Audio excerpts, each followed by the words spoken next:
গাজীপুরে কালিয়াকৈরের এক কবরস্থান থেকে এক রাতে চুরি হয়েছে 7টি কঙ্কাল। এ ঘটনায় আতঙ্ক ছড়িয়ে পড়েছে পুরো এলাকায়। ব্যবস্থা নেওয়ার আশ্বাস দিয়েছে স্থানীয় প্রশাসন। গাজীপুর থেকে মীর মোহাম্মদ ফারুকের তথ্য ছবিতে থাকছে ডেস্ক রিপোর্ট। আব্দুল হাইর মতো লাশ জানি আর কারো না হারায়, আমাদের বাবার লাশ এমন ভাবে আর কারো জানি না হারায়। এভাবেই বাবার কঙ্কাল চুরির বর্ণনা দিচ্ছিলেন ছেলে আব্দুল মান্নান।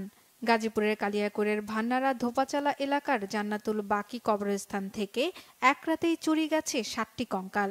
এভাবে কিছুদিন পর পর কবরস্থান থেকে কঙ্কাল চুরির ঘটনায় আতঙ্কে স্থানীয়রা। 8-10 দিন পর পরই 10টা-15টা করে লাশ এখান থেকে চুরি হয়। 18টা কবর একসাথে খুঁজে নিয়ে গেছে। এই লাশগুনা নয়া যায় রে বাবা, তাইলে মানুষে কি নিয়ে মইরা শান্তি পাইব? লাশ নিয়ে করে কি, হে মরবো না?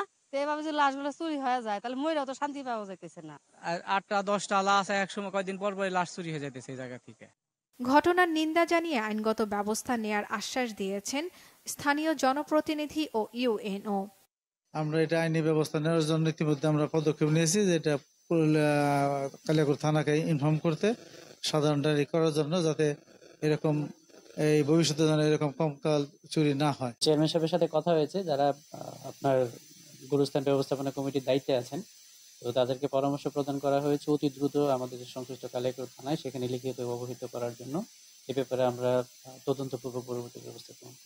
কয়েক মাসে এ কবরস্থান থেকে চুরি গেছে 50টিরও বেশি কঙ্কাল। ঘিন্ন এ কাজ বন্ধে প্রশাসনের কার্যকর পদক্ষেপ চায় এলাকাবাসী। Bangla vision news desk.